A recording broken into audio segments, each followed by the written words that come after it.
100% ఎప్పుడో ఒకసారి మీకు ఈ డౌట్ వచ్చే ఉంటుంది. మన గవర్నమెంట్ డబ్బులు ప్రింట్ చేస్తుంది కదా, ఎక్కువ ప్రింట్ చేసి అందరికి పంచొచ్చు కదా అని. ఈ గవర్నమెంట్ వాళ్ళకి మనం రిచ్ కావడం ఇష్టం లేదేమో అనిపిస్తుంది కదా. ఇది అర్థం అవ్వాలంటే ఒక దేశంలో ఒక 5 మంది ఉన్నారనుకోండి. ఒకటి దగ్గర 50 రూపాయలు, ఇంకోటి దగ్గర 10, 20, 5, 1 ఇలా ఉన్నాయనుకుందాం. ఇప్పుడు షాప్ లో ఆలు రేట్ 10 రూపాయలు అనుకోండి. అప్పుడు ఎవరి దగ్గర అయితే డబ్బులు ఉన్నాయో వాడు మాత్రమే ఆలు కొంటాడు, డబ్బు లేని వాడు కొనడు. ఇప్పుడు గవర్నమెంట్ ఒక్కొక్కరికి 1 కోటి రూపాయలు ఇచ్చింది అనుకుందాం. ఇప్పుడు ప్రతి ఒక్కడు ఆలు కొంటాడు, కానీ ఆలు సప్లై మాత్రం సేమ్ ఉంటుంది, కానీ కొనే వాళ్ళు మాత్రం ఎక్కువైపోతారు. సో ఆలు రేట్ ఆకాశాన్ని అంటుతుంది.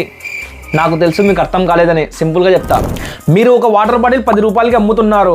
అప్పుడు ఆ వాటర్ బాటిల్ కొనడానికి 1000 మంది వచ్చారు. మీరు 1000 మందికి అమ్మలేరు కదా. అప్పుడు ఆ వాటర్ బాటిల్ రేట్ ని 10 రూపాయల నుంచి 500 చేసేసారు. అప్పుడు అందరూ కొనరు కదా, ఒక 10 మంది మాత్రమే మిగులుతారు. మళ్ళీ 1000 రూపాయలు చేస్తే ఇక ఒక్కరు మాత్రమే మిగులుతాడు. సో తనకి 1000 రూపాయలకి అమ్మేయచ్చు. ఇలా బాటిల్ రేట్ లాగానే ఆలు కూడా పెరిగి లక్షల్లోకి వెళ్ళిపోతుంది. బాటిల్ ఆలు లాగానే ప్రతి ఒక్క వస్తువు యొక్క రేటు ఆకాశాన్ని అంటుతుంది. డబ్బు తక్కువ ఉంటే రేట్ తక్కువ ఉంటుంది, డబ్బు ఎక్కువ ఉంటే రేట్ కూడా ఎక్కువైపోతుంది. ఎలా చూసినా రెండు సేమే కదా. లైక్ అండ్ సబ్స్క్రైబ్ కొట్టండి.